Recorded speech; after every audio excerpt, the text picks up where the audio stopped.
KHOU 11 starts right now with a breaking news alert. Good afternoon, I'm Sherman Chow. Our coverage continues as crews continue to search in that deadly hill country flooding. We are waiting for the Ingram Volunteer Fire Department Chief Diana Baccus to give us an update.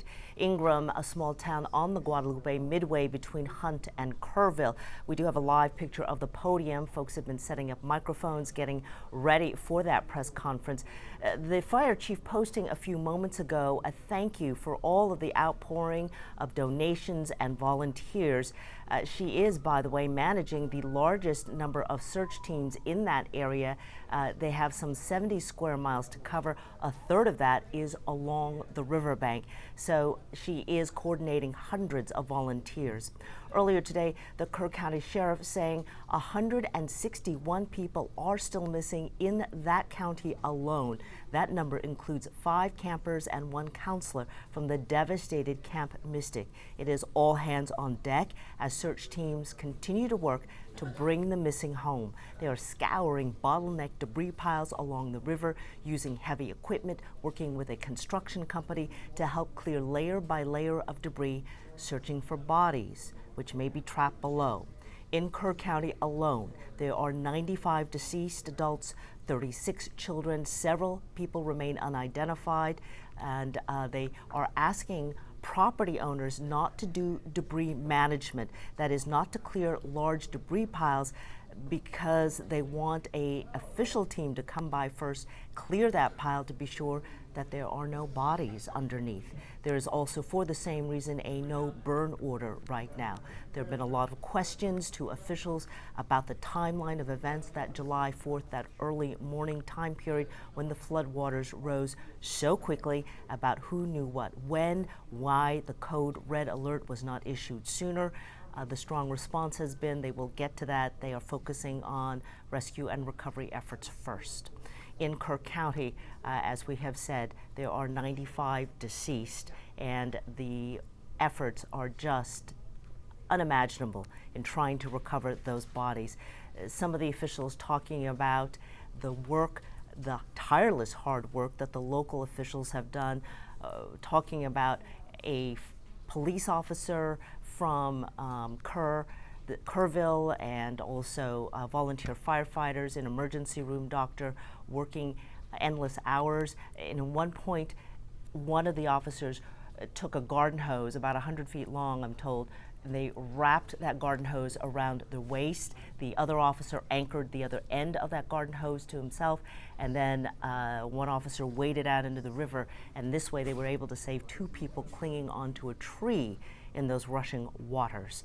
A lot of tales like that going on, and all of them really bringing a lump to your throat. And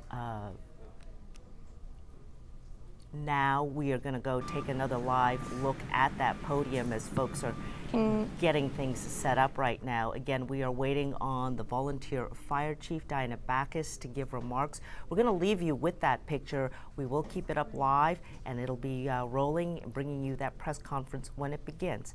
We will also see you at 4 o'clock on KHOU 11 on air.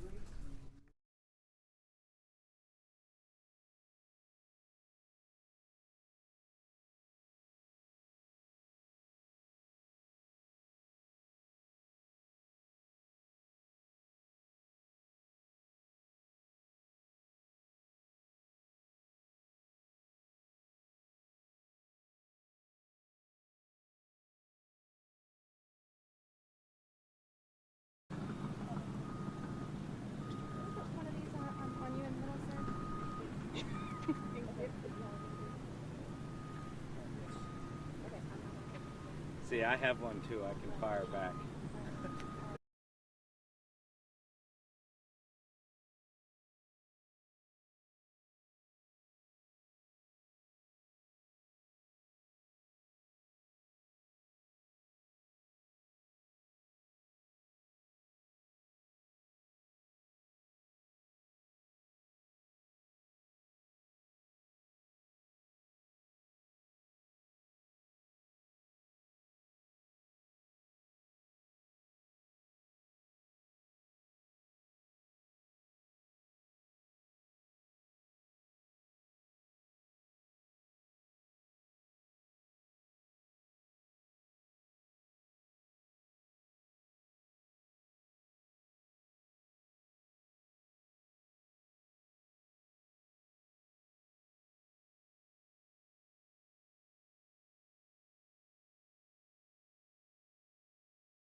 I'm Lynn Bizzle, the Fire Chief in Fredericksburg. I am here helping the... Okay. Yeah. Okay, good afternoon from Ingram, Texas. My name is Lynn Bizzle. I'm the Fire Chief in Fredericksburg, Texas, here assisting the Ingram Fire Department and the flood activities that have taken place on July the 4th. I will tell you that this volunteer department here in Ingram, right outside of Kerrville, has been working since 2 a.m. on July the 4th, and they have done a tremendous job. They brought in assistance. I'm part of that group that came in for assistance, and it's really heartbreaking from a first responder standpoint to know that we are there. We are praying for the families. We're praying for those who have lost loved ones, and we are here to try to put closure for those families. And so, as we have been working through the week, and will continue to work, that's our number one goal, is to find closure for the families. We pray for them, and we're doing. I want them to know we're doing everything we can to find the individuals that may be missing. So the challenges that we face is tremendous amount. We're talking mounds of debris that is in the river. We have over 300. We're working about an 8-mile stretch of the Guadalupe River here in Ingram, and so we have tremendous challenges from the standpoint of the debris that is in the river. And so we have 300 people working. We have all the heavy equipment that we can muster up to try to remove that debris. We are finding vehicles and RVs deep inside the debris that you can't even see from the outside. And so the challenges are there, they're real. We have a tremendous team here. You can't do this without teamwork. And our team is really done a fantastic job. So I just want everyone to know that please keep your prayers for all of our first responders that are literally, you can tell right now humidity is high, it's hot. They're working all day long with chainsaws, cutting trees up, removing those trees, and trying to get into those piles until we can clear all those piles out and make sure that no one is in those areas. So I want to make sure that our team, and it's a true team because we come from all walks of life. We're just like everyone else. This is our job. This is what we do, and this is what we chose to do. So we want to make sure that everyone understands it's a challenging job, but in the same token, we're here for all the right reasons. So thank you. Thank you.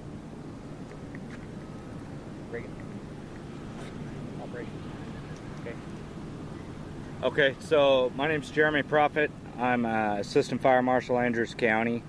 I'm the Sector Chief over law enforcement and security on this 8-mile stretch of river. One of the biggest things that we're asking of all media right now is to stay out of the operation zone for safety purposes. We completely and we endorse the First Amendment right, but we have to keep you safe. And we cannot have you in that area of danger. I will be trying to organize a couple of things, and I'll get back to the ones who are here with that here at a later time. But currently we're asking that no media is on the riverbank. The whole riverbank from the 8-mile stretch is considered in the declaration of disaster, and it is a no media zone, no general public zone. The vast majority of property owners have already said they don't want people on their property. So we encourage, if you are thinking about going to the river, don't. You're hindering our search efforts. And if something gets out, which we've already had to get out on social media, which is our worst enemy right now, is when someone's loved one is found. we don't want them to find out that way. We're here to respect the families and have dignity for everything going on. So if we can all work together with that, I think we'll make it through it. So with that, I'll start with the questions. Anybody have any questions? How many volunteers or how many people are searching this stretch of the river? 300. Is that just search and rescue? Is that just the search parties? And where are they coming from? Is that might be you, Brad? So I'm Reagan Rapke. I'm the operations chief. The answer to that question is 300 people is who we have on the, and they come from all over the state of Texas, all over. So are these just fire departments, search and rescue teams, or do you have private individuals coming out? What makes up these 300? So this makes up, it's fire, EMS, military, law enforcement, and heavy contractor operators. Okay, we've seen a lot of people who want to help. Should they just come out here? What do they do? If So, they have, is it only if you're certified? Or correct. So the whole problem with having everybody come out here, that we can't vet you who you are and stuff like that. Not saying we don't trust you on your word, but it's a deal that if you get hurt, where does it fall? It's a liability. So you're saying don't come out here unless Correct. you're already out here? Or Correct. So you're not looking for any more volunteers? We're not looking for any more volunteers, correct. Okay. So 300, what are those 300 people doing? They're not just walking, police line down the river. No, they're not. They're going through these massive piles of debris. They're going through, looking under rocks. They're going in the water somewhat when it's receded, looking under stuff. I mean, they're searching hands, knees, everywhere. They're up in trees. If there is a vehicle, an RV found, they're finding all that. They're looking in that stuff. What's the process for 8 miles? I mean, are you just taking like a couple yards at a time, getting it completely cleared, or is it going to be multiple passes over multiple weeks sort of thing? So we're trying to get it done in one pass, and as we have it divided up into 4 sections, and my 4 teams are going down and moving as they clear it. They're doing it very methodically, and as they clear, they go. If we do have a possible hit or something like that, there's a question. We do have some cadaver dogs out and about, and we try to get one over there, confirm. If not, we're digging it no matter what. Yeah, I mean, some of these piles are pretty large, because I've been hunting here today. It's 15, 20 feet off the riverbed. So, I mean, one of the things we've heard is that you can smell death, but that could also just be animals that were caught in the flood too. Correct. So, do you have to dive in? Do you have to take down each one of these massive piles every time there's a possibility? Or yes, we do, because we don't know what it is until we put hands on or eyes on what it's actually coming from. Just wasn't sure if you were going to marking that for later check-in. Or no. If you come across it, whole pile comes down. We're looking into it, yes. Because we want to recover everybody's loved ones as quick as we can.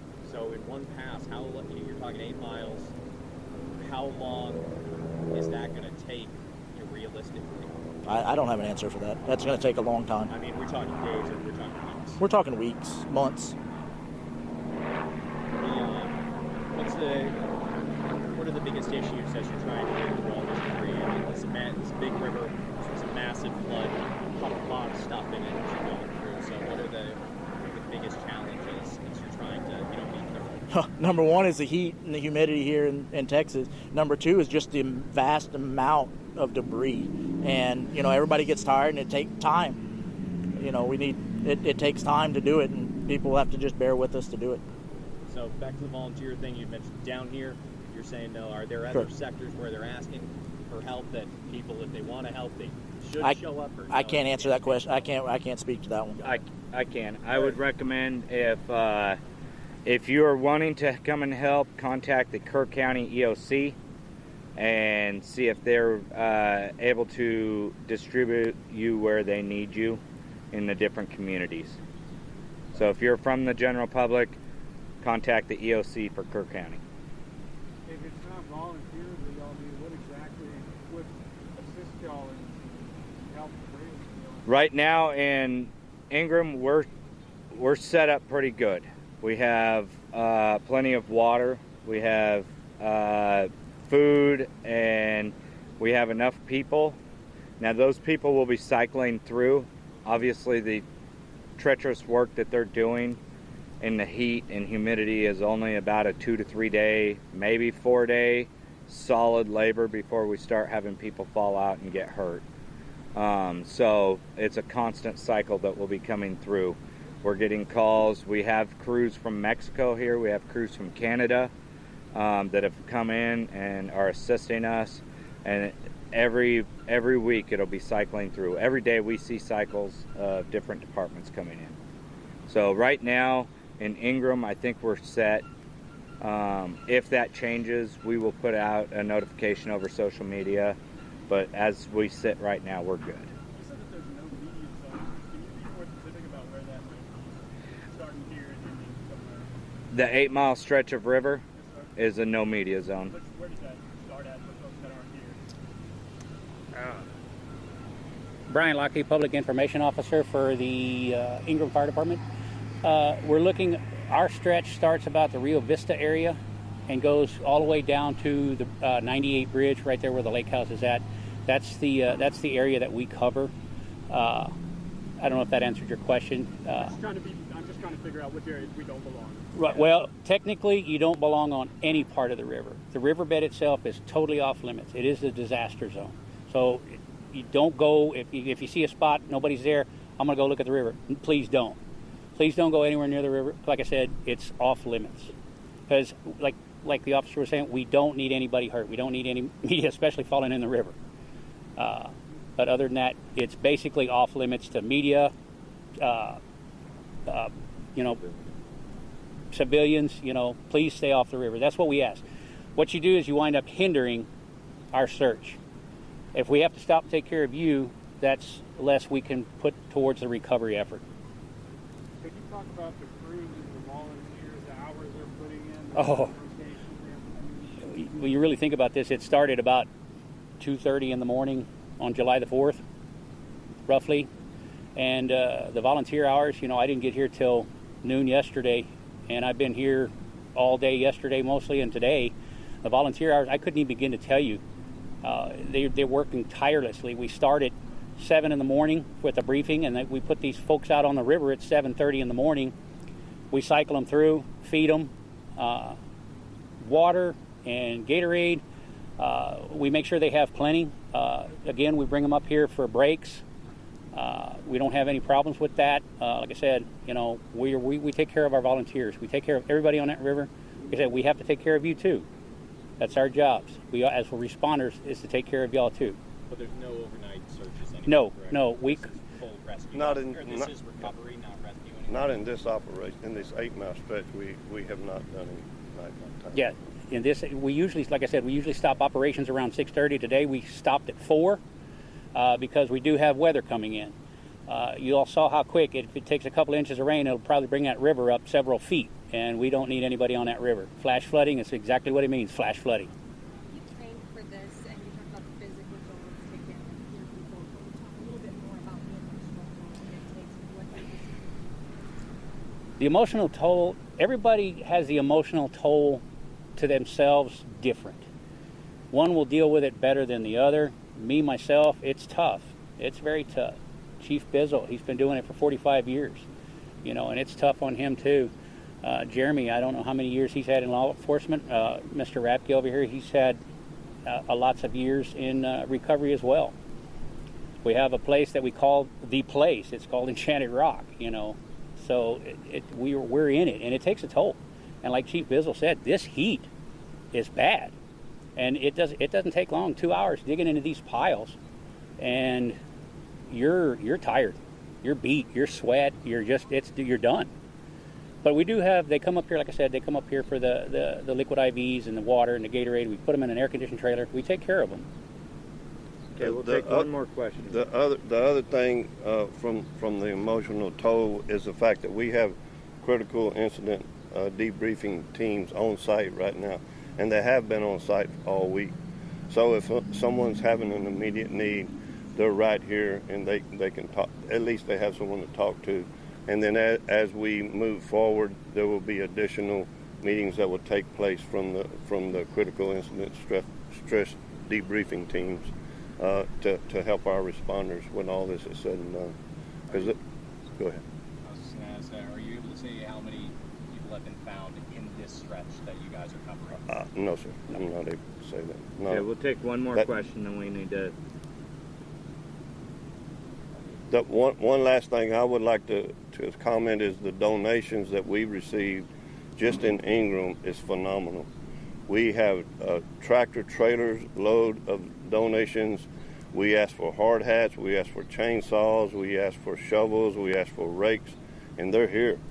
And we are handing those out to our first responders because we didn't have enough of those tools to be able to hand out to 300 people because our normal operations are, not 300 people. And so if you'll look around this area here, you'll see all the donations that have been, and this is truly donations. They haven't asked us for paying them back or anything. We're talking about companies, we're talking about individuals, we're talking about the community. Because as a visitor here from Fredericksburg, I get to go home. They still have to live here, and that is a critical piece of them moving forward. And just not another question, just wanted to clarify, the 300 people that are on the river searching, that's a mix of, professional firefighters right. and volunteers. So it's a mix of professionals, people who are doing their job and other people who have come here. Yes, and they're right. And people that just said, hey, we want to help, and we put them to work. Cool. Okay. Thank you. Yep. Thank you. Thank you. Thank you. Brian? Yeah. We have to